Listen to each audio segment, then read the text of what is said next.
Okay student, तो आज हम लोग इलेक्ट्रोस्टैट का नेक्स्ट लेक्चर कौन सा है? 13th है या 14th है? 14th।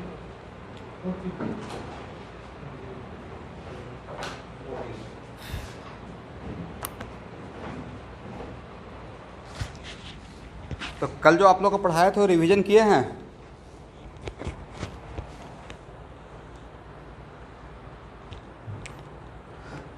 थोड़ा एनर्जी लेवल बना के रखा कीजिए, रिस्पॉन्स किया कीजिएगा। नहीं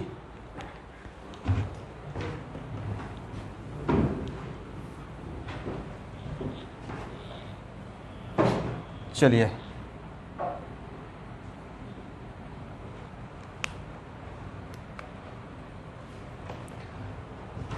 तो आज हम लोग एक एच.सी. वर्मा का प्रॉब्लम से स्टार्ट करते हैं क्लास को, ताकि आप लोगों को कॉन्फिडेंस आ जाए। एक एच.सी. वर्मा का पेज नंबर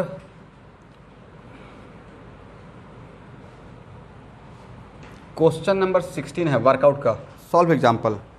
उसमें दिया हुआ है E equal to A by x q I,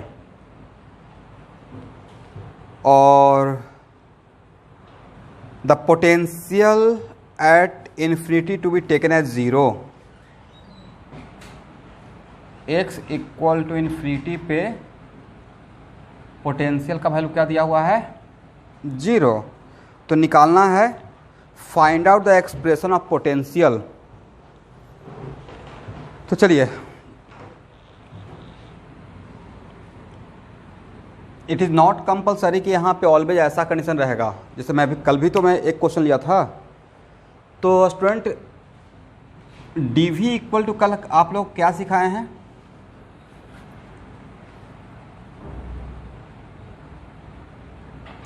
minus E dot D r, और minus E dot D r equal to E x d x, E y d y, और minus E z d z. ठीक है, तो इसमें जब आपके पास y component और जेड कंपोनेंट है क्या? नहीं है ना। तो वाई कंपोनेंट और जेड कंपोनेंट नहीं है, मतलब इसका मतलब ई वाई और ई जेड 0 हो जाएगा। तो यहाँ से यहाँ तक टर्म क्या हो गया स्टूडेंट? 0। तो डी वी इक्वल टू क्या लिखिएगा? ई एक्स डी एक्स, एंड यहाँ से what the value of E x, यहाँ से ई एक्स निकाल सकते हैं, प्लस आई कैप को छोड़कर जो बचता है उसको ई एक्स बोलते हैं, हाँ या ना। इसका मतलब ये हो गया a y x q d x. तो d v equal to a y x q d x, तो इसको इंटीग्रेट नहीं कर सकते हैं, और इंटीग्रेट करेंगे तो इंटीग्रेशन डी वी का इंटीग्रेशन v, और वैसा इंटीग्रेशन जिसका आप लिमिट नहीं ले पा रहे हैं तो उसको क्या बोलते हैं? डिफिनिट इंटीग्रेशन या इनडिफिनिट इंटीग्रेशन। इनडिफिनिट, और यहाँ पे एक कांस्टेंट है, तो बोलिए 1 बाई एक्स क्यू का इंटीग्रेशन क्या होगा? जल्दी से, what the integration of 1 by x Q?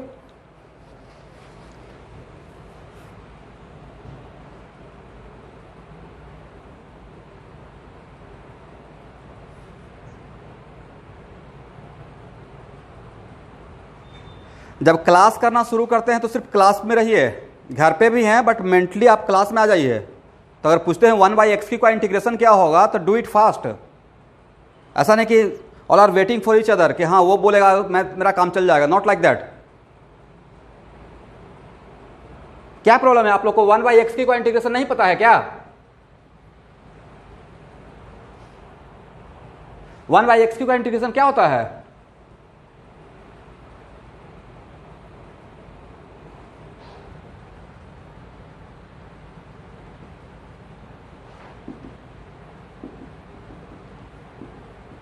यही होगा ना। तो क्या लिखिएगा?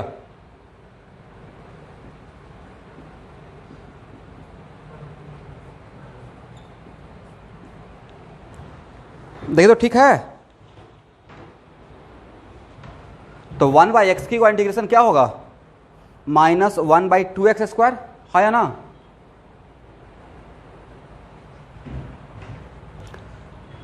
तो यहाँ पे हो जाएगा, प्लीज़ थोड़ा रिस्पॉन्स कीजिए, उससे मुझे भी थोड़ा बढ़िया लगता है कि हाँ आप लोग मेरे साथ चल रहे हैं। ये थोड़ा टफ टाइम है, लेकिन इसमें घबराने की बिल्कुल बात नहीं है। सब यहाँ का गेम है, अपने आप को समझा लीजिए जितना जल्दी हो सके। ये हो जाएगा, माइनस तो पहले से लगा हुआ है स्टूडेंट, तो माइनस माइनस बिकम्स व्हाट, एक माइनस यहाँ भी तो आ गया, तो माइनस माइनस बिकम्स प्लस, कितना हो जाएगा a/2x²। और इनडिफिनिट इंटीग्रेशन के लिए कल पढ़ाए थे ना, देखिए मैं जानबूझ के ऐसा ले रहा हूँ, मैं चाहता तो इन्फिनिटी से x भी लेता, बट बहुत सो मेनी टाइम्स मैं डिफिनिट इंटीग्रेशन का लिमिट लेता था, लोअर लिमिट अपर लिमिट। अब थोड़ा ऐसा भी सीखिए कि ऐसा भी मिल सकता है जिसको बोलते हैं डिफिनिट या indefinite.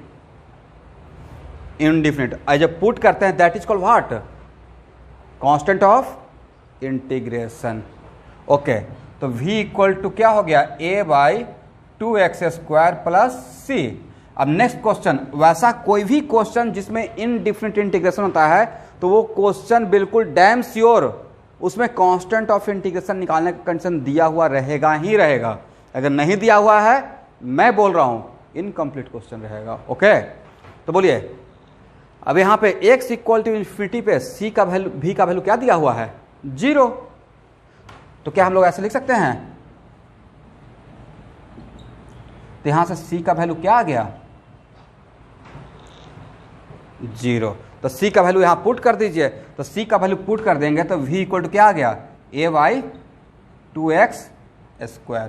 This is the expression of what, potential as a function of x।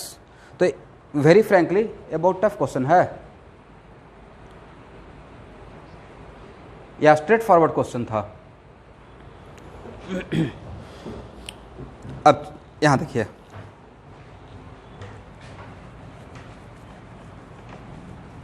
देखिए ऐसे YouTube वगैरह पर देखिएगा तो बहुत सारा लेक्चर मिलते रहेगा, बट सिर्फ थ्योरी पढ़ा के आगे नहीं बढ़ना है, बिना प्रॉब्लम का कोई मतलब नहीं बनेगा। देखिए नहीं, कूलम्स लॉ में मैं 1 to 33 तक गया, सिर्फ कूलम्स लॉ एक फार्मूला पे। इसका मतलब है कि दोनों का कंप्लीट कॉम्बिनेशन रहेगा स्टूडेंट, तभी कॉन्फिडेंस आएगा।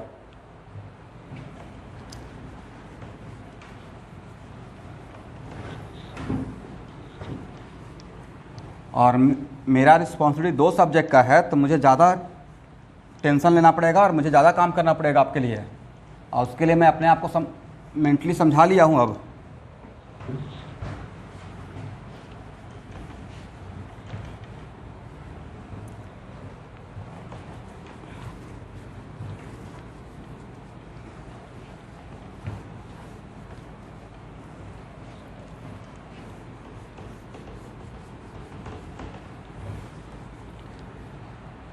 चलिए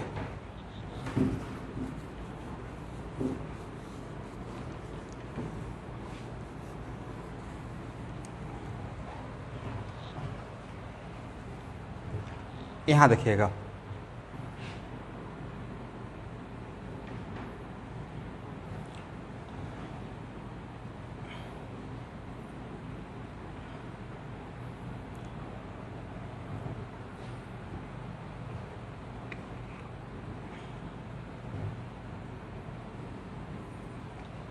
ये तो पता है ना कि पोटेंशियल एक अलजेब्राइक क्वांटिटी है, इसका वैल्यू पॉजिटिव पोटेंशियल भी हो सकता है, नेगेटिव पोटेंशियल भी हो सकता है और 0 भी हो सकता है, हाँ या ना। ओके, और सपोज कीजिए कि पोटेंशियल वर्सेस x का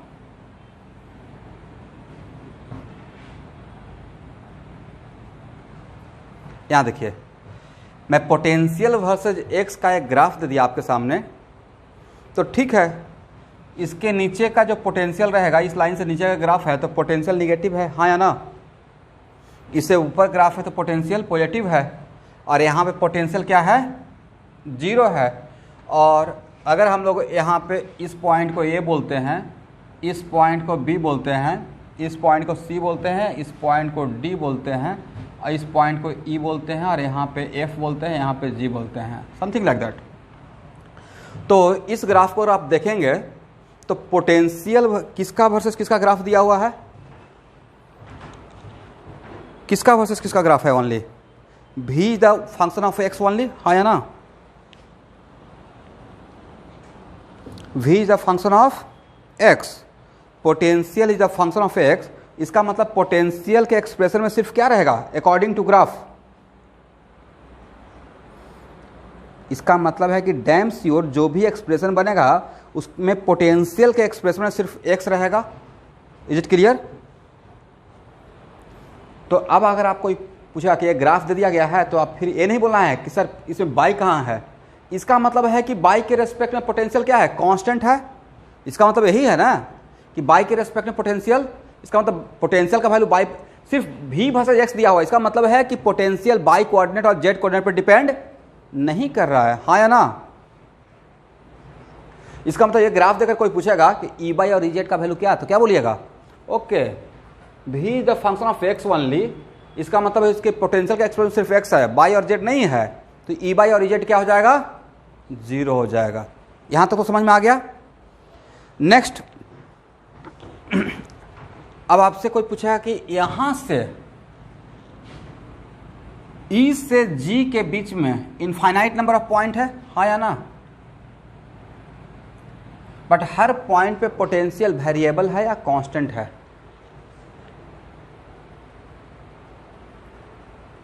E से G तक पोटेंशियल जो मैंने लाइन ड्रॉ किया, तो अगर आप x और y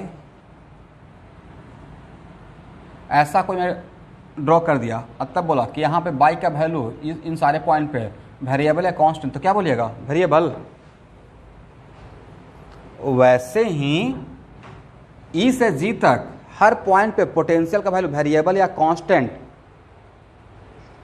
और कांस्टेंट क्वांटिटी का डिफरेंशिएशन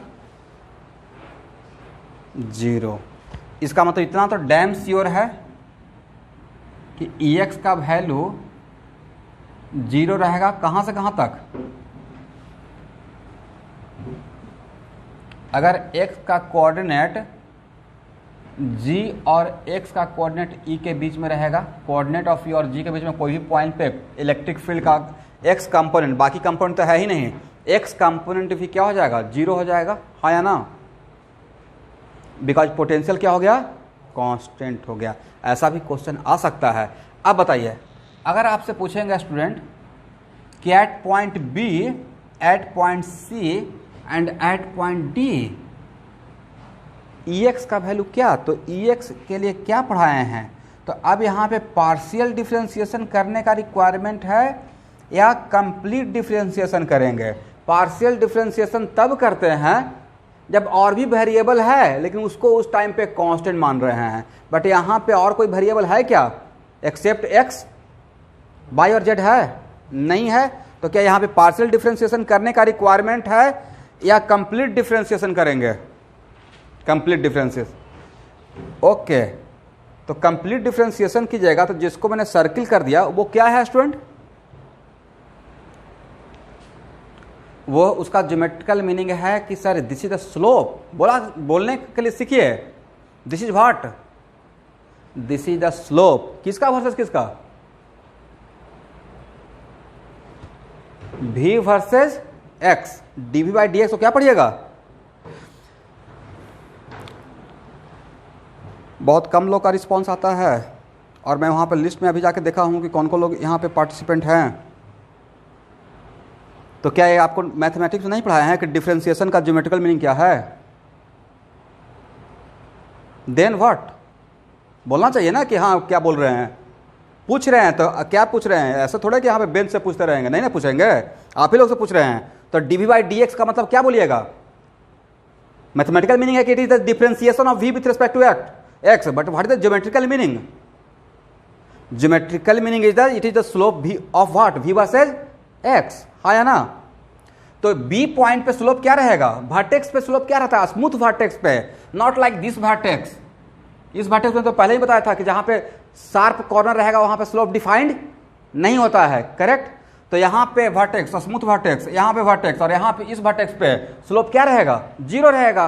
तो इस b पॉइंट पे, c पॉइंट पे और d पॉइंट पे आपका v वर्सेस x का स्लोप 0 रहेगा। तो ये टर्म ही 0 हो गया। इसका मतलब यहाँ पे इलेक्ट्रिक फील्ड, यहाँ पे इलेक्ट्रिक फील्ड और यहाँ पे इलेक्ट्रिक फील्ड, आपको क्या मिलेगा स्टूडेंट? 0 मिल, हाँ या ना?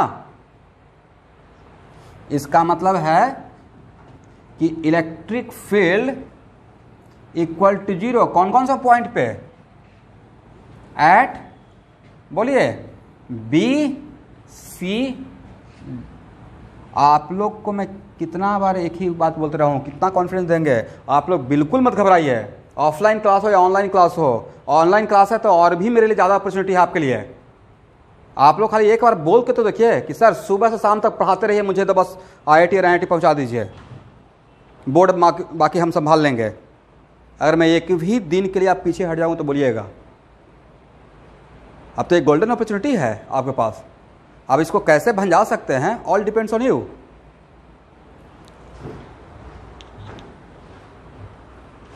अब इसमें भी अभी अपॉर्चुनिटी आपके पास है, इसमें भी कैलकुलेट कर रहे हैं, नहीं इतना क्लास करेंगे तो कैसे काम चलेगा, तो इतना क्लास नहीं कीजिएगा तो बाकी जो 10 घंटा पढ़ता है वो निकल जाएगा आपसे आगे।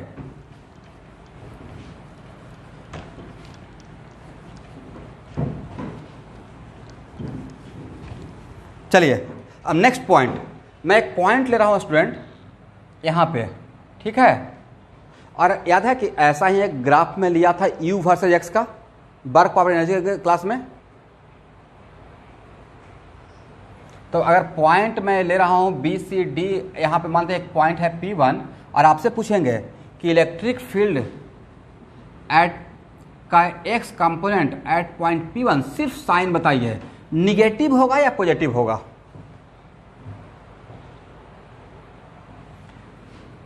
तो आप यहां पे एक टेंजेंट ड्रॉ करेंगे, हाँ या ना।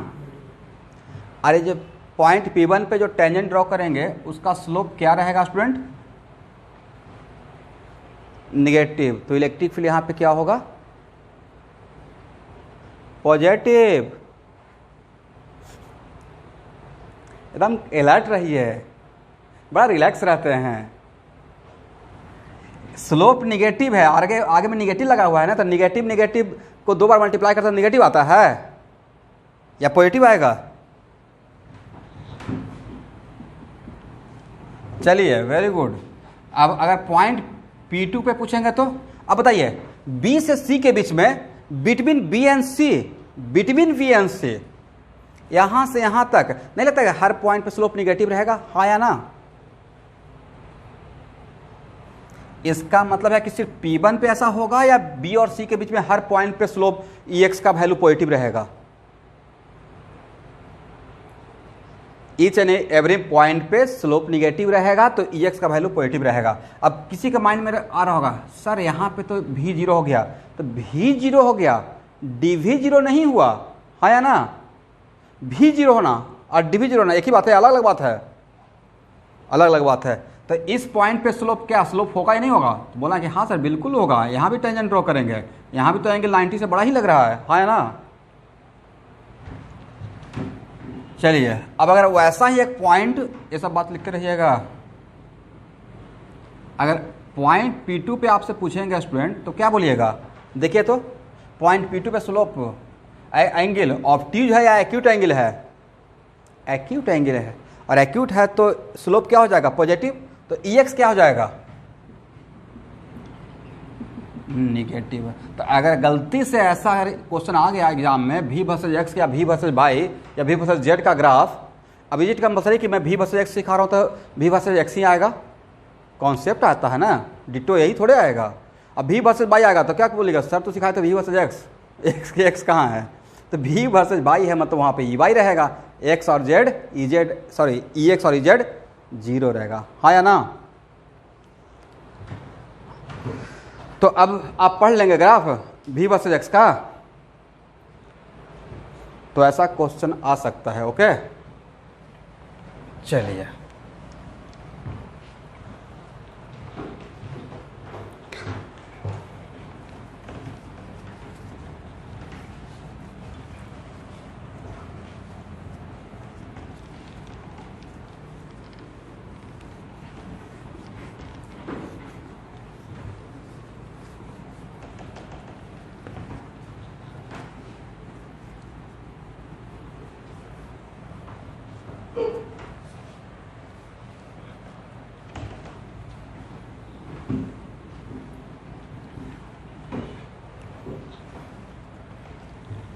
अब देखिए नेक्स्ट, लेट इज कांस्टेंट। मैंने क्या लिखा student? Let electric field variable या कांस्टेंट? कांस्टेंट। और इसको मैं बोल दिया E इक्वल टू के आई बोल दिया। ठीक है, क्या बोल दिए? के आई। सिर्फ आपको कुछ मुझे समझाना इसलिए मैं ले लिया, तो कुछ तो मुझे लेना था कार्टेशियन सिस्टम में, तो मैं के आई ले लिया। तो Ex इक्वल टू, अब यहाँ पे आपका एक क्वेश्चन हो सकता है कि सर कांस्टेंट है तो ऐसा भी तो रह सकता है कि E equal to k1i plus k2j, E equal to k1i plus k2j। तो मेरा आंसर आएगा बिल्कुल ऐसा हो सकता है। तो वैसा रहेगा तो वहाँ के लिए मैं सिखाऊंगा, बट अभी के लिए आप ये देखिए कि ऐसा कुछ है। और यहाँ पे x equal to X not पे पोटेंशियल है v equal to V not. x equal to X not पे पोटेंशियल है v equal to V not. ये मैं एक कंडीशन आपको दे रहा हूँ, ठीक है। और k मेरा यहाँ पे पॉजिटिव है, but it can be negative depending upon situation. मुझे ये नहीं सिखाना है, मुझे कुछ और सिखाना है थ्योरी के लिए। तो अब अगर आपसे पूछेंगे कि dv इक्वल टू क्या लिखेगा स्टूडेंट, तो dv तो यही लिखेंगे ना, minus E dot D R. तो dv equal to minus E dot D R लिखेंगे तो यहाँ पे क्या हो जाएगा, सिर्फ यही बचेगा ex dx, हाँ या ना। और ex कितना है स्टूडेंट?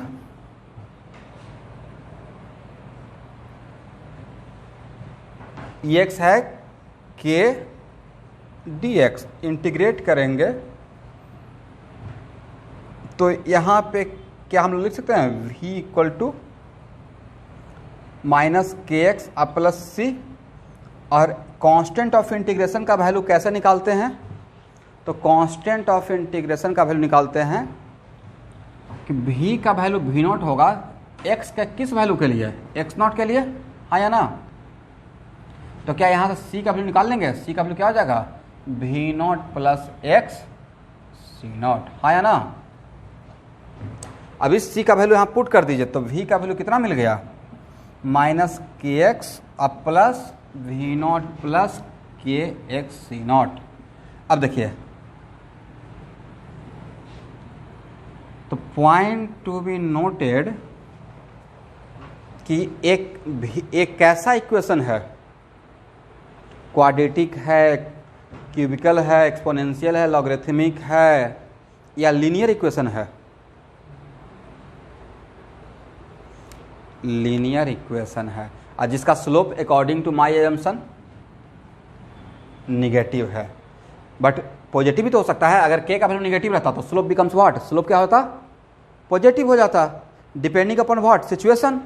बट मुझे यहाँ पे सिखाना था कि इस एग्जाम्पल से मैंने ये सिखाने की कोशिश किया कि मान लेते हैं कि EY 0 और EZ 0 और EX 0 नहीं है, बट इट इज़ कांस्टेंट है।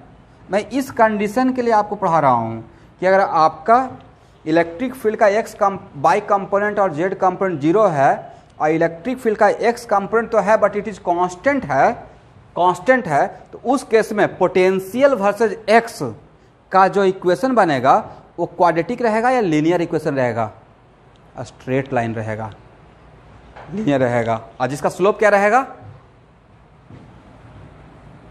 माइनस के। ये नहीं बोलना है कि सर पॉजिटिव रहेगा या निगेटिव रहेगा, क्योंकि के भी तो पॉजिटिव और निगेटिव हो सकता है, मुझे नहीं ना पता है। हो सकता है कि के का वैल्यू 2 हो, ऐसा भी तो हो सकता है के का वैल्यू -2 हो,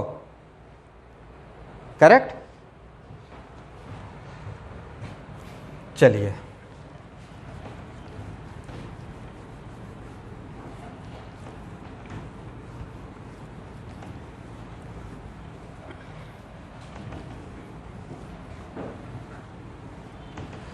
तो अब यहां देखिए, तो x इक्वल टू 0 पे पोटेंशियल कितना, मान लेते हैं कि मेरा x नॉट भी यहाँ पे पॉजिटिव था, आपको सिर्फ समझाने के लिए x नॉट भी पॉजिटिव था अब भी नॉट भी पॉजिटिव था, ऐसा नहीं भी हो सकता है बट आपको समझाने के लिए है।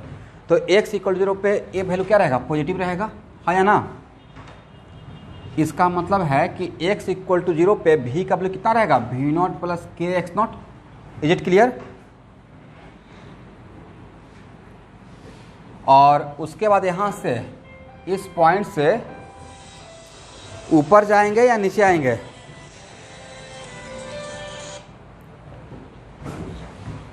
नीचे आएंगे क्योंकि स्लोप क्या है मेरा, और ए थीटा का वैल्यू क्या हो जाएगा, tan theta equal to M equal to what, minus K रहेगा। ठीक है,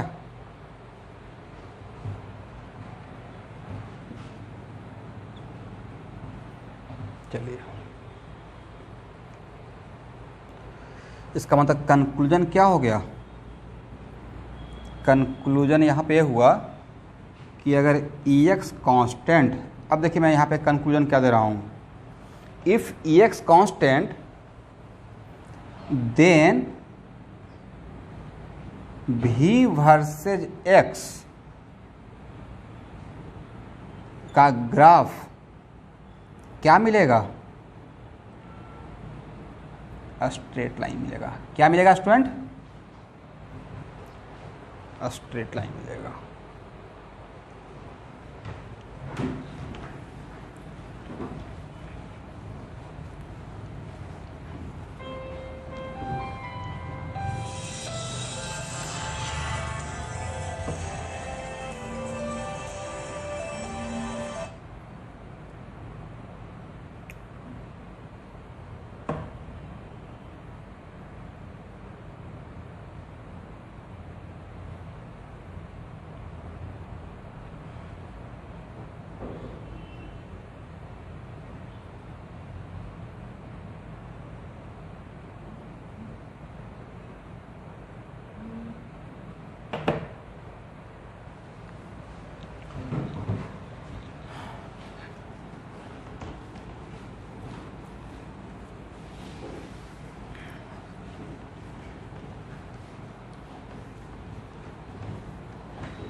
चलिए यहाँ देखिएगा,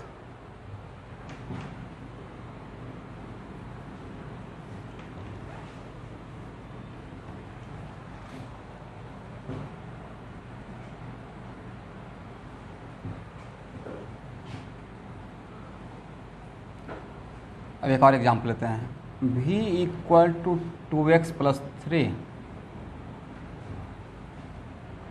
ठीक है स्टूडेंट, तो v equal to 2x plus 3 है, और इसका अगर आपसे ग्राफ पूछेंगे तो कैसा ग्राफ होगा, तो यहाँ पे x इक्वल टू पोटेंशियल 3 रहेगा, और यहाँ पे कितना हो जाएगा, यहाँ पे हो जाएगा 0 3, और यहाँ पे कितना हो जाएगा v वर्सेज x। अब v इक्वल 0 करते हैं तो x इक्वल टू -3/2 0। ओके, और ex क्या रहेगा स्टूडेंट, तो ex के लिए आप यही काम करेंगे ना, -dv/dx, और कितना हो जाएगा स्टूडेंट, -2 हो जाएगा। क्या हो जाएगा, यहाँ से बहुत बड़ा बात बोलने वाले हैं, दिमाग घूम जाएगा अगर एकदम सही से देखते रहिए। तो ex इक्वल टू -2 है या ना, इसका मतलब है कि e इक्वल टू आप लिख सकते हैं -2i। तो बोलिए ये जो इलेक्ट्रिक फील्ड है वो क्या वेरिएबल इलेक्ट्रिक फील्ड है या कांस्टेंट इलेक्ट्रिक फील्ड है, कांस्टेंट। और इस कांस्टेंट इस कांस्टेंट इलेक्ट्रिक फील्ड का डायरेक्शन है स्टूडेंट along which डायरेक्शन, आपको नहीं लगता है एक कांस्टेंट इलेक्ट्रिक फील्ड है, तो कांस्टेंट इलेक्ट्रिक फील्ड के बारे में बोल रहे हैं कि सर कांस्टेंट इलेक्ट्रिक फील्ड है, नहीं, तो कांस्टेंट इलेक्ट्रिक फील्ड एक वेक्टर क्वांटिटी है, तो आपको नहीं लगता कि इसका प्रेजेंटेशन इस टाइप का होना चाहिए, हाँ या ना? और इसके बीच में लाइन का गैप क्या डिफरेंट रहेगा या सेम गैप रहेगा? ये कांस्टेंट तभी बोलेंगे ना जब मैग्नीट्यूड भी सेम रहेगा और डायरेक्शन भी सेम रहेगा। और आपको एक चीज़ पढ़ाए थे कि यहाँ पे इलेक्ट्रिक लाइन्स ऑफ फोर्स का डेंसिटी ज़्यादा, वहाँ पे इलेक्ट्रिक फील्ड का मैग्नीट्यूड ज़्यादा, हाँ या ना? बट अगर इलेक्ट्रिक फील्ड कांस्टेंट है, इसका मतलब उसका मैग्नीट्यूड हर पॉइंट पे सेम है और डायरेक्शन भी सेम है। इसका मतलब है कि इलेक्ट्रिक लाइन्स ऑफ फोर्स के बीच का gap, electric lines of force का हर इलेक्ट्रिक लाइन्स ऑफ फोर्स का डायरेक्शन और हर इलेक्ट्रिक लाइन्स ऑफ फोर्स का डेंसिटी, हर पॉइंट पे नंबर डेंसिटी डिफरेंट रहेगा या सेम रहेगा? सेम रहेगा। यहाँ तक क्लियर हो गया? अब बताइए, ये बहुत इंपॉर्टेंट बात बोलने जा रहे हैं। अगर आपसे आप पूछेंगे कि मुझे पोटेंशियल चाहिए x इक्वल टू 0 पे, v चाहिए x इक्वल टू 0 पे, what the value of v, बोल तो क्या है? वहां देखिए क्या है, x इक्वल टू 0 पे what the value of potential? 3 volt SI system में। अब बोलिए x इक्वल टू -1 पे पोटेंशियल क्या है?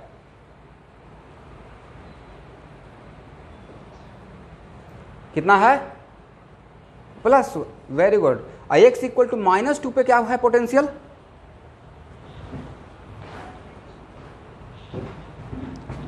-1। और x इक्वल टू -4 पे क्या है पोटेंशियल?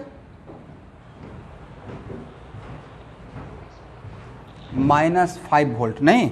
और x इक्वल टू +1 पे क्या है पोटेंशियल?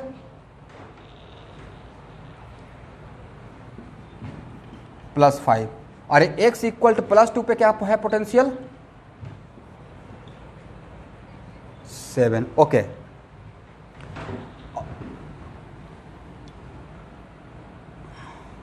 ये मेरा x एक्सिस था, ठीक है। चलिए, इतना जो हम लोग काम किए, तो यहाँ से पहला ऑब्जर्वेशन, इलेक्ट्रिक फील्ड का जो लाइन ऑफ फोर्स है, electric lines of force, electric field का जो लाइन दिखाते हैं, पैटर्न दिखाते हैं, उसी को मैं बोलते रहता हूँ इलेक्ट्रिक लाइन्स ऑफ फोर्स, थोड़ा स्टैंडर्ड वे में, ठीक है। तो हम लोग अभी क्या किए कि x इक्वल टू 0 से कहाँ पे गए? x इक्वल टू -1, फिर गए x इक्वल टू -2, हाँ या ना? फिर गए x इक्वल टू -4। तो x इक्वल टू, यहाँ देखिएगा, x इक्वल टू 0 से x इक्वल टू -1 पे जाना, x इक्वल टू -2 पे जाना, x इक्वल टू -4 जाना। इसका मतलब x इस ओरिजिन से हम लोग इधर जा रहे हैं, इसका मतलब we are moving in the direction of electric field या जस्ट अपोजिट द डायरेक्शन, इधर जा रहे हैं। नहीं, क्या बोल रहे हैं? देखिए स्टूडेंट, x इक्वल टू 0 से x इक्वल टू -1 पे गया अरमान आलम, अब फिर x इक्वल टू -1 से x इक्वल टू -2 पे गए, फिर x इक्वल टू -2 से x इक्वल टू -4 पे गए हैं। तो जिस डायरेक्शन में जा रहा हूं अभी, वो डायरेक्शन नहीं लगता कि इलेक्ट्रिक फील्ड का डायरेक्शन है, हाँ या ना? और जब इलेक्ट्रिक फील्ड का डायरेक्शन में जा रहे हैं तो आपका पोटेंशियल का वैल्यू इंक्रीज कर रहा है या डिक्रीज कर रहा है स्टूडेंट? देखिए तो x इक्वल 0 पे 3 वोल्ट है, x इक्वल टू -1 पे 1 वोल्ट है, डिक्रीज कर रहा है, हाँ या ना? डिक्रीज कर रहा था ये सिखाने के लिए, बट इसको जनरलाइज कर दूंगा, इससे इतना बढ़िया काम हो जाएगा, यू कांट इमेजिन। अब बताइए, x इक्वल टू, अब 0 से x इक्वल टू +1 पे गए हैं, तो x इक्वल टू 0 से अगर x इक्वल टू +1 पे कोई मूव कर रहा है, इसका मतलब इलेक्ट्रिक यहाँ से यहाँ गया, तो इलेक्ट्रिक फील्ड डायरेक्शन में जा रहा है या इलेक्ट्रिक फील्ड के जस्ट अपोजिट डायरेक्शन में? तब पोटेंशियल कितना मिला स्टूडेंट? देखिए तो +5। अब फिर x इक्वल टू +1 से x इक्वल टू +2 पे गए हैं, तो फिर से इलेक्ट्रिक फील्ड के अपोजिट डायरेक्शन में जा रहे हैं, हाँ या ना? तब पोटेंशियल कितना मिला है? 7 वोल्ट। तो इतना ऑब्जर्वेशन करने के बाद अगर एक बहुत बढ़िया कंक्लूजन देना हो इलेक्ट्रोस्टैट में, खास करके इलेक्ट्रिक फील्ड एंड पोटेंशियल में, तो मेरे तरफ से कि आज के बाद when we are moving in the direction of electric field, potential must be decreases. क्या बोलना है? When we are moving in the direction of electric field, potential must be decreases. अब यहाँ पे किसी स्टूडेंट का दिमाग में ये बात हॉन्ट कर रहा होगा कि सर यहाँ तो पोटेंशियल का इलेक्ट्रिक फील्ड तो यहाँ पे कांस्टेंट है, तो शायद कांस्टेंट इलेक्ट्रिक फील्ड के लिए ऐसा बोल रहे हैं। ये समझाने के लिए मैंने आपको कांस्टेंट इलेक्ट्रिक फील्ड रहा, समझे? बट जो मैं कंक्लूजन दे रहा हूँ, this is valid for constant electric field और variable electric field, doesn't matter. Okay, electric field constant हो, मैं लिखवा दूंगा, बहुत बढ़िया से लिखवाऊंगा, इलेक्ट्रिक फील्ड कांस्टेंट हो या वेरिएबल हो। आज के बाद एक लाइन बढ़िया से लिख लीजिए sir, when we are moving in the direction of electric field then potential must be decreases even electric field is constant और variable, but this electric field is conservative in nature, मतलब charge के कारण create हुआ electric field. Okay, और इसका उल्टा क्या हो जाएगा, when we are moving in the when we are moving just opposite to electric field then potential must be what, increases, and it is also valid for what, constant or as well as variable electric field। मतलब सिर्फ student को समझाने के लिए मैं बहुत आसान सा एग्जांपल लेकर समझाने की कोशिश किया इलस्ट्रेशन से कि देखिए प्रूफ करते चला गया। बट यहाँ देखें एक बार थोड़ा कॉन्फिडेंस आया, इस थोड़ा कॉन्फिडेंस से मैं एक बहुत बड़ा बात बोलना चाहा कि आज के बाद अगर इलेक्ट्रिक फील्ड के डायरेक्शन में जाएंगे पोटेंशियल डिक्रीज करेगा ही करेगा, अगर वो इलेक्ट्रिक फील्ड चार्ज के कारण क्रिएट हो रहा हो, अगर वो इलेक्ट्रिक फील्ड कंजर्वेटिव नेचर का हो।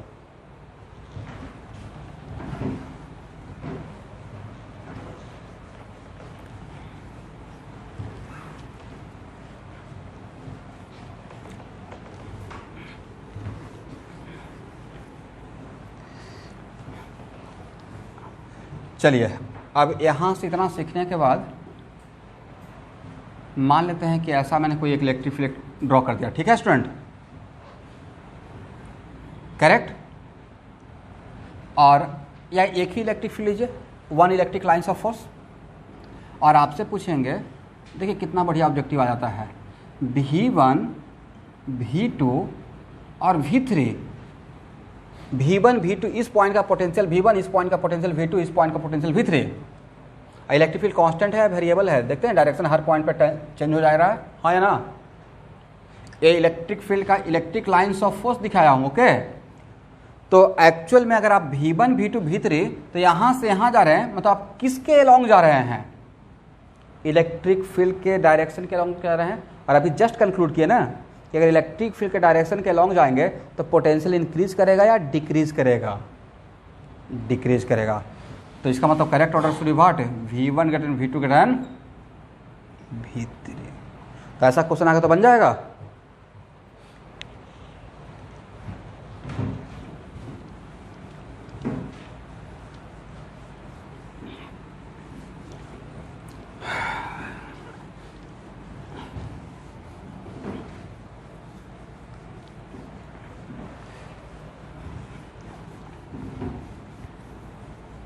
अब नेक्स्ट,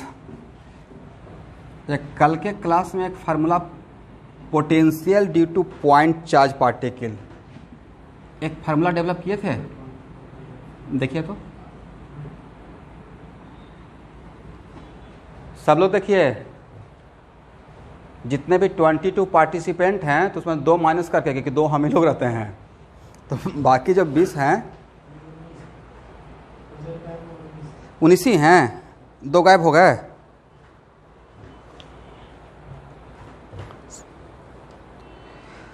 कोई उपाय नहीं है, ऊपर ऊपर पार कर जाएगा, ये फिजिक्स है। अब मैं कुछ नहीं बोल सकता हूँ, मैं सिर्फ क्लास दे सकता हूँ। अब उनको सीरियस रहना पड़ेगा।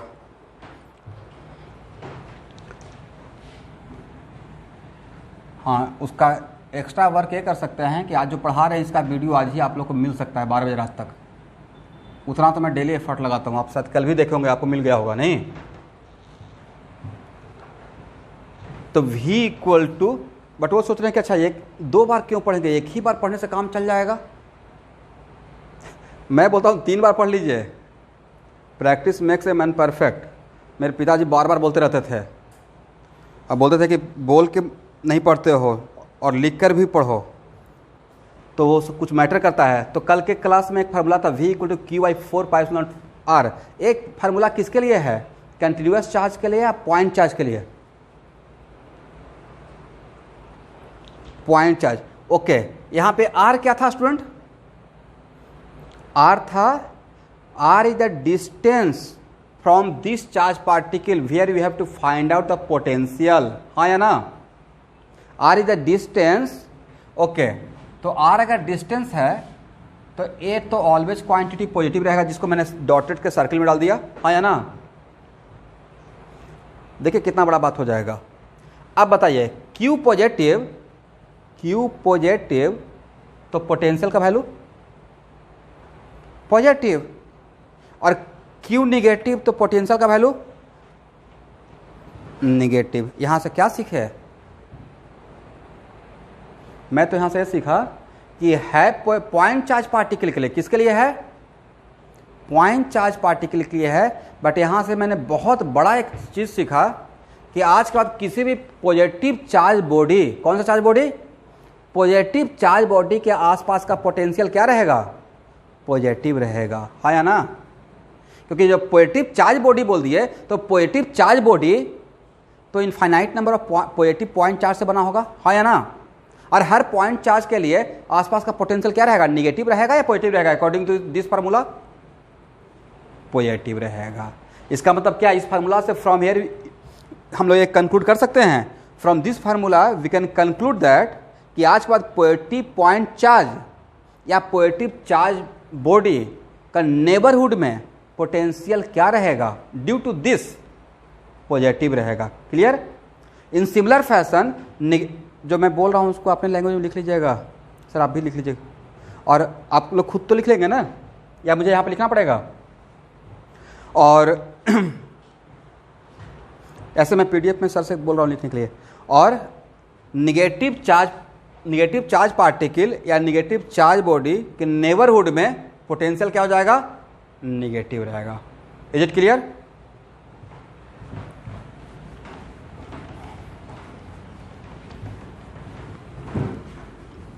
अब देखिए,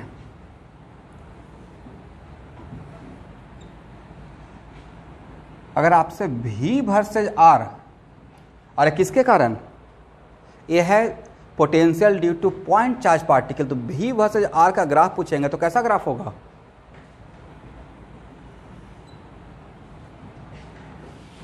सिर्फ यही ग्राफ रहेगा या ऐसा भी ग्राफ हो सकता है? Very good. तो एक ग्राफ किसके लिए? Q ग्रेटर देन 0, और एक ग्राफ किसके लिए? Q लेस देन 0 के लिए हो जाएगा। Is it clear?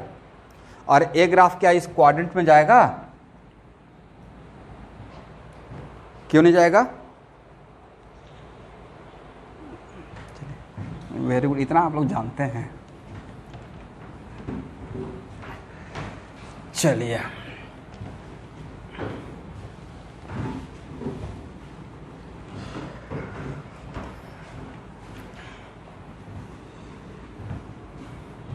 कब क्लास स्टार्ट होगा पता ही नहीं चल रहा है। नहीं,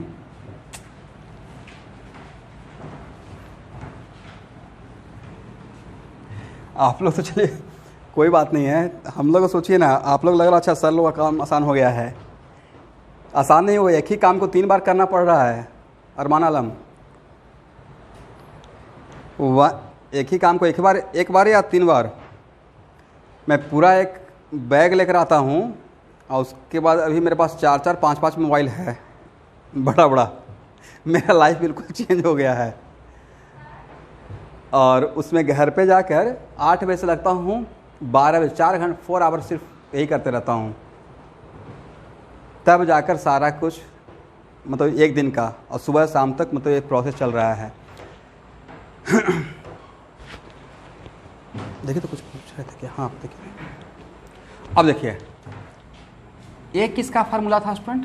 E equal to 1/4 pi epsilon not Q1 Q2 by R। एक किसका पोटेंशियल है? Q1 का है, Q2 का है, या दोनों का म्यूचुअल है? दोनों का म्यूचुअल है। तो इस फार्मूला को पढ़ने का क्या ये तरीका हो सकता है, देखिए तो। और यहाँ देखिए बहुत इंपॉर्टेंट है, यहाँ पे आर क्या है, R is the distance between Q1 and Q2। इस फार्मूला को ऐसे भी तो पढ़ सकते हैं, हाँ या ना। और जब ऐसे पढ़िएगा तो क्या इसको ये लिख सकते हैं Q1, और ये ब्रैकेट में जो है वो क्या है, this is the potential at point 1 due to what, two, हाँ या ना।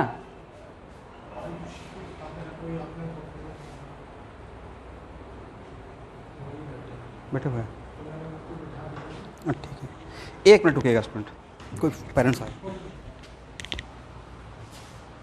आप लोग इसको सोचते रहिए, इस फॉर्मेट में लिखेंगे तो हम लोग का ऐसा नहीं लगता कि यहाँ पे ये इसको पढ़ने का तरीका ये हो जाएगा कि अब जब इस फॉर्मेट में लिखते हैं, यहाँ तक देखिए इसी फार्मूला बोलने का तरीका ये है, जब यहाँ तक देख रहे हैं तो बोलेंगे it is the mutual potential energy of Q1 and Q2, right. It is the mutual potential energy of Q1 and Q2। But इसी को अगर इस फॉर्मेट में लिखेंगे तो ये ब्रैकेट के अंदर जो बचा, तो ये ब्रैकेट के अंदर जो है तो नहीं लगता कि this is the potential due to Q2, है ना। But this is the potential due to Q2 at which point, at point Q1, है ना। तो Q2 से जब डिस्टेंस आ रहे हैं तो यार किसके बीच का डिस्टेंस था, Q1 एंड Q2 का, और Q2 से R डिस्टेंस जा रहा है, इसका मतलब Q1 तक गए हैं। मान लीजिए यहाँ पे Q1 है स्टूडेंट, यहाँ पे Q2 है, और इस फॉर्मेट में देख रहे हैं तो आप चार्ज Q1 लिए हैं, तो इसका मतलब है कि यहाँ पे जो पोटेंशियल लिख रहे हैं Q2/4 pi epsilon not R, इसका मतलब इस पॉइंट पे जो पोटेंशियल है इसका पढ़ने का तरीका क्या रहेगा, it is the potential at point 1 due to what, due to two, correct. अब यहाँ पे तो नेक्स्ट क्वेश्चन कि सर इसको ऐसे भी तो लिख सकते हैं, तो मेरा आंसर रहेगा बिल्कुल लिख सकते हैं। इसको बोलने का तरीका क्या रहेगा, इसको बोलने का तरीका रहेगा तो ये रहेगा Q2, करेक्ट। और इसको क्या पढ़िएगा, पोटेंशियल एट, बोलिए potential at 2, potential at point 2 due to what, due to 1। तब जब यहाँ पे लिखेंगे तब मैं पूछूंगा इसका पोटेंशियल निकाले, क्या बोलना है, Q2 का, किसका निकाले, Q2 का, Q2 का। पोटेंशियल किसका लिए, Q2 का या Q1 का, Q1। तो अब समझ में आ गया, इसका मतलब है कि हम लोग पहले देख चुके हैं, आया ना।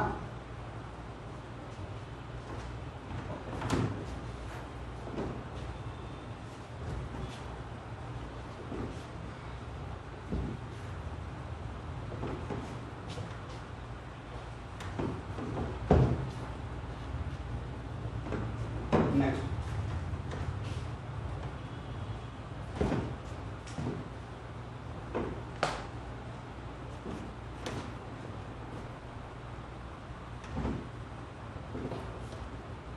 बताइए स्टूडेंट, Q1 और Q2 के बीच में डिस्टेंस R है, तो Q वर्सेस R का ग्राफ क्या होगा,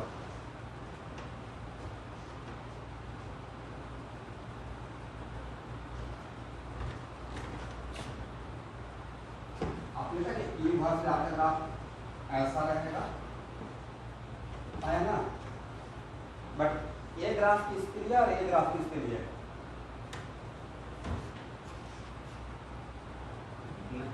नहीं, ये भी तो हो सकता है ना। इसका मतलब यह है किसके लिए है, रिपल्सन के था, किसके लिए, लाइक चार्ज पार्टिकल के लिए, लाइक चार्ज पार्टिकल के लिए नहीं। और Q1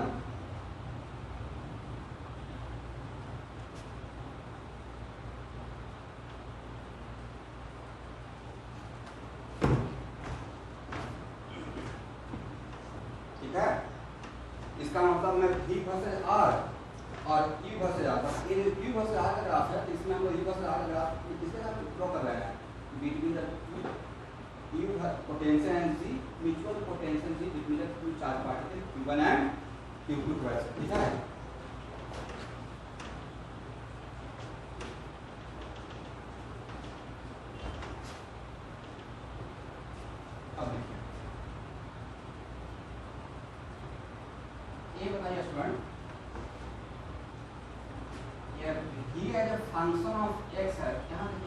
सब लोग यहाँ देखिए v as a function of x है, अब तब अगर dx लिखते हैं क्या लिखते हैं,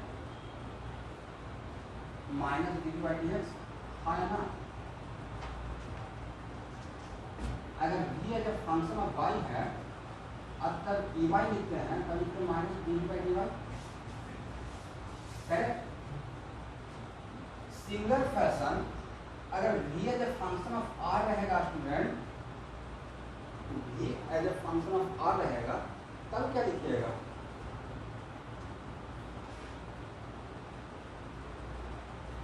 minus D by D R लिखेंगे, बट उसको पढ़ेंगे क्या, ex या e वाई या e आर। अगर potential as a function of radius है, इसका मतलब पोलर कोऑर्डिनेट में चला गया, इसमें चला गया, कार्टेशियन कोऑर्डिनेट में रहा या पोलर कोऑर्डिनेट सिस्टम में आ गया, पोलर कोऑर्डिनेट। पोलर कोऑर्डिनेट में कंपोनेंट में तो पोलर फॉर्म में आ जाएगा। That's why if v is volume function of r, तो यहाँ पे क्या लिखेंगे, ex लिखेंगे, er लिखना चाहिए, और er पे क्या लिखेगा स्टूडेंट, माइनस डी वाई। तो अगर ऐसा क्वेश्चन एक्चुअली हमें गलती से मिल गया तो बन जाएगा, ठीक है।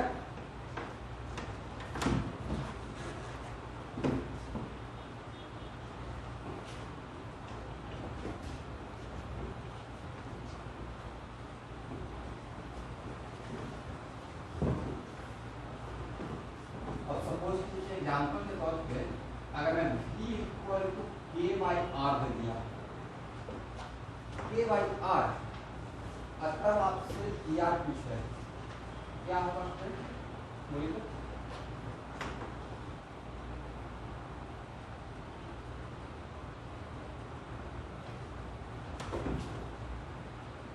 Minus D by D are, minus D by D are करने के बाद क्या होगा, जल्दी से बोलिए।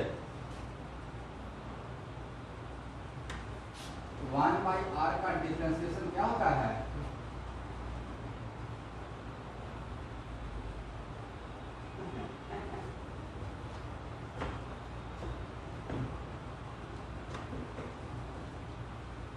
वन बाई आर का differentiation L N are.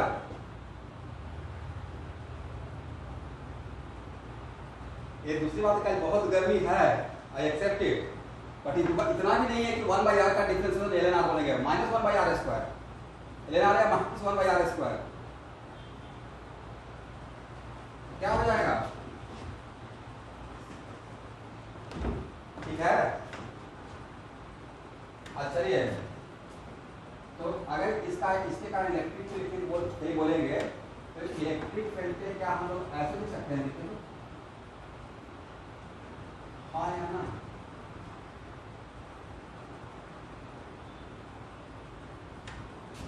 Student अगर ex इक्वल टू 2 रहता है और तब e पूछेंगे तो क्या आप ex i नहीं लिखते हैं, एक यूनिट वेक्टर देखते हैं, वैसे ही कौन सा कंपोनेंट, प्लीज थोड़ा सा कोऑपरेट कीजिए, ज्यादा नहीं, er क्या है, रेडियल कंपोनेंट है ना, तो उसी को वेक्टर के फॉर्म में लिखना चाहिए तो क्या लिखिएगा, सर्कुलर वो सब बता चुके हैं, उसमें एक रेडियल कंपोनेंट और ट्रांसवर्स कंपोनेंट आया था, तो e इक्वल क्या लिखेंगे, er u r, क्या लिखेंगे, er u r, ठीक है। याद है ना सर्कुलर मोशन में पढ़ाया था radial component and transverse component, तो er u r, er कितना था, k बाई r स्क्वायर, और u r के क्या लिखिएगा स्टूडेंट, r बाई r, आया ना, तो एक क्या हो जाएगा, k by r Q into r, correct.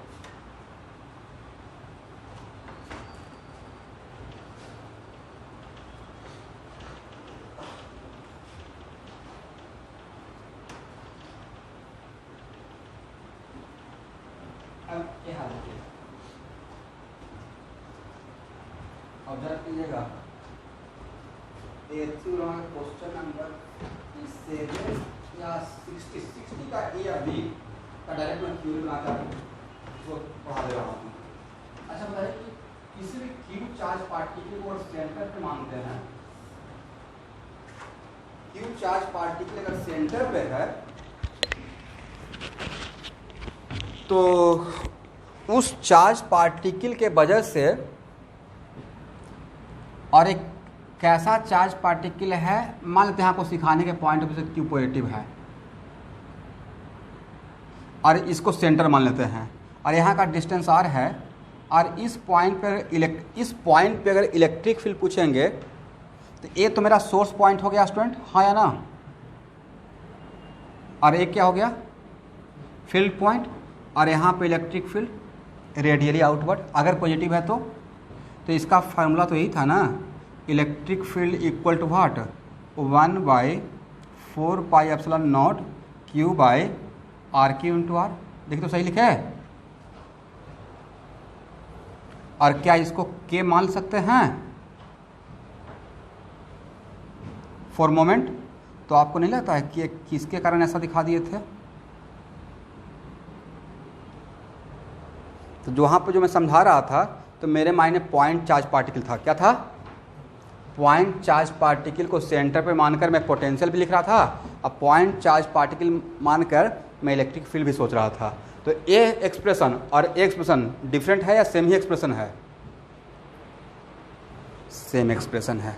चलिए अब बताइए, रेडियस,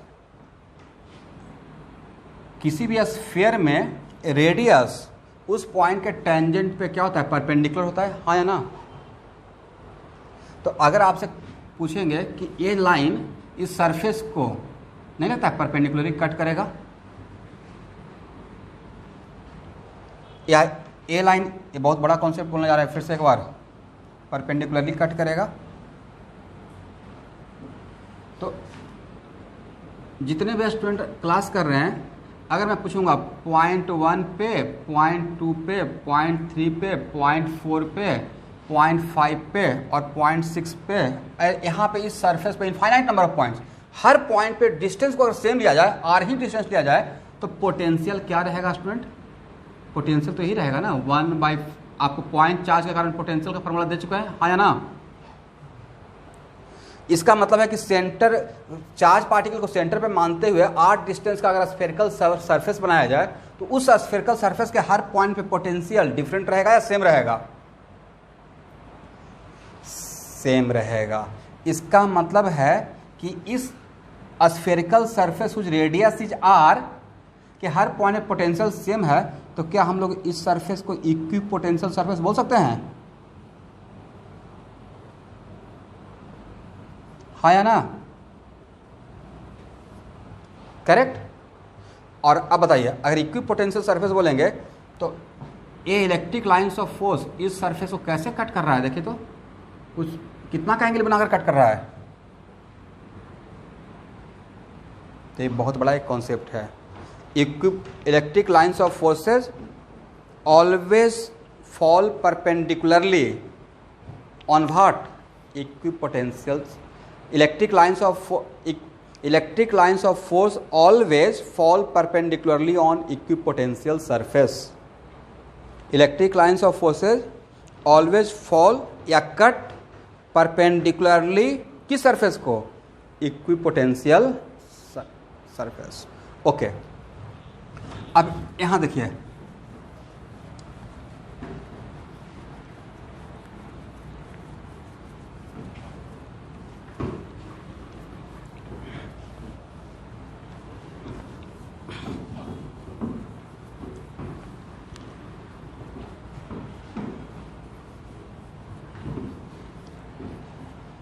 अब सपोज कीजिए कि मेरा Q पॉजिटिव है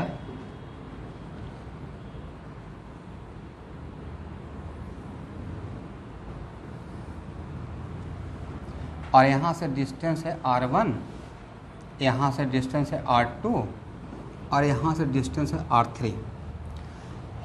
करेक्ट। तो अगर आपसे कोई पूछेगा कि R1 डिस्टेंस का, R1 रेडियस का सरफेस के हर पॉइंट पोटेंशियल सेम रहेगा और वो पोटेंशियल कितना रहेगा स्टूडेंट?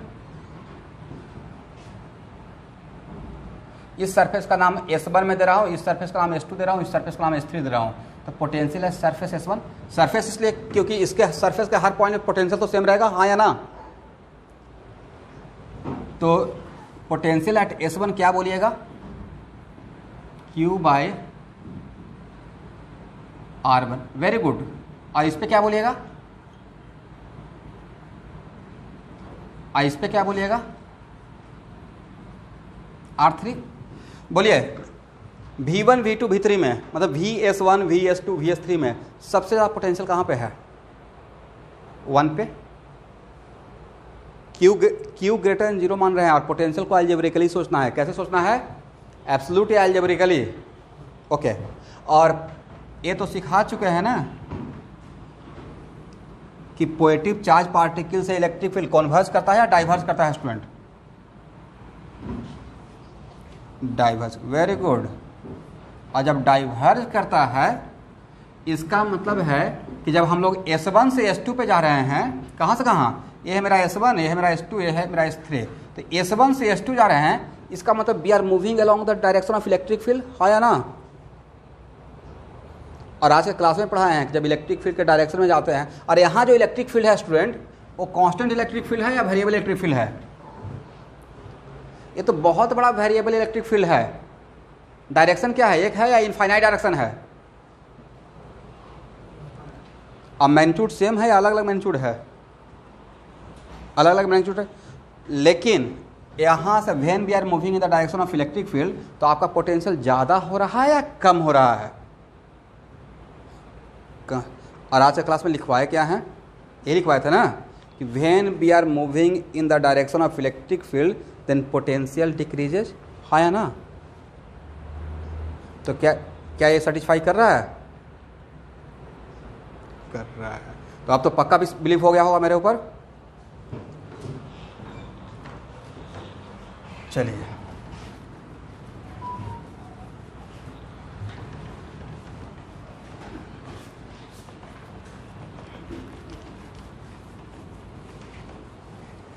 इलेवेंथ क्लास और 12th क्लास में एक चैप्टर है जहाँ पे स्टूडेंट का पेशेंस रखना पड़ता है और हिम्मत रखना पड़ता है। 11th क्लास में रेस्ट एंड मोशन और क्लास 12th में इलेक्ट्रोस्टैट।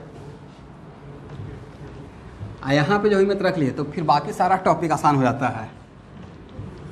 जैसे optics, light is very light, तो चूँकि आप 10th से ही पढ़ रहे हैं कहाँ पे इमेज बनता है, कैसे बनता है, तो बस उसमें बहुत टफ नहीं है टॉपिक, लेकिन बड़ा है। अब मान लेते हैं Q लेस देन 0 अगर रहेगा तो Q लेस देन 0 के लिए फिर से एक बार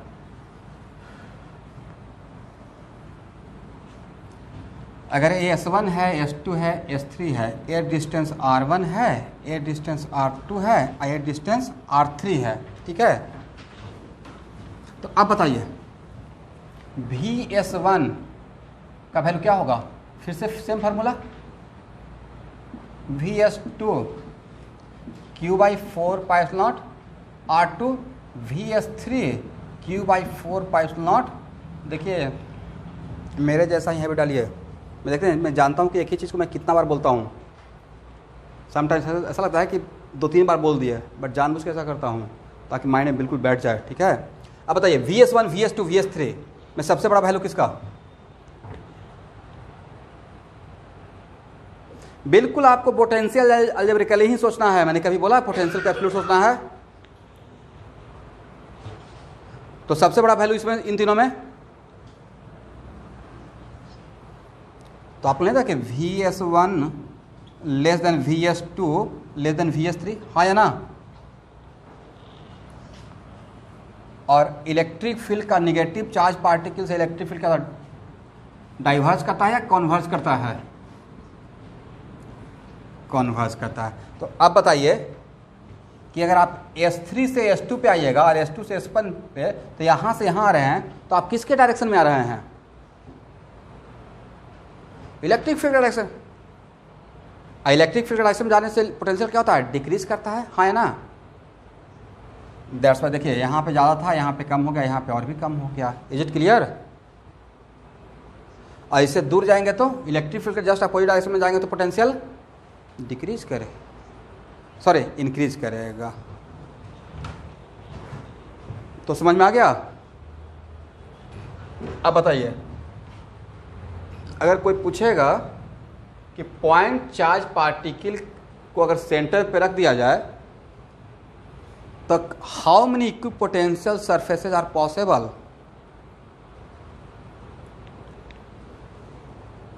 पॉइंट चार्ज पार्टिकल चाहे वो निगेटिव हो या पॉजिटिव है, उसको अगर सेंटर पे इमेजिन किया जाए, then how many equipotential surfaces are possible? बोलिए इनफाइनाइट।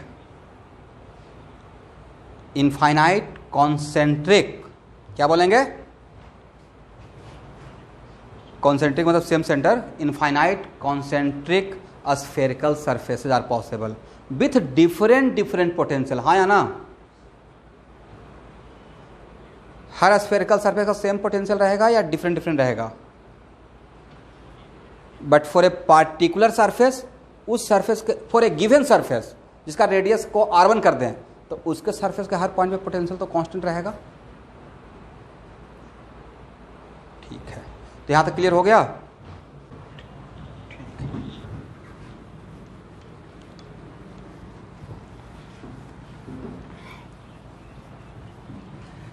एकदम पढ़ते रहिए, चलेगा भाई।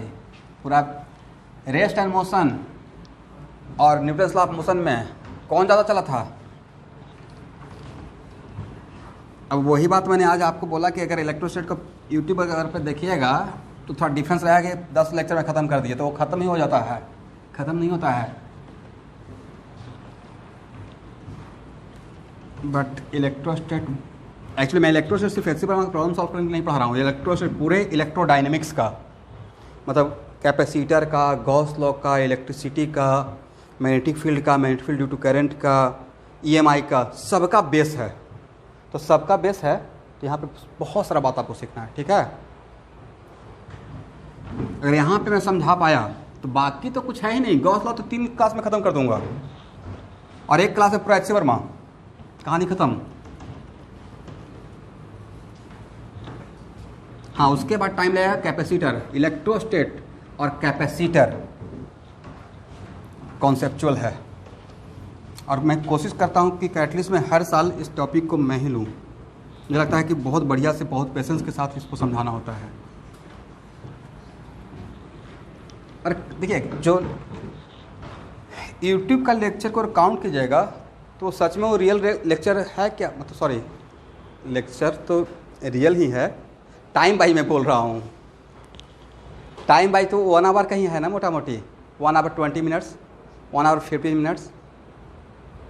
तो अगर 15 लेक्चर है तो उसको 7.5 लेक्चर मानिए, हाँ या ना?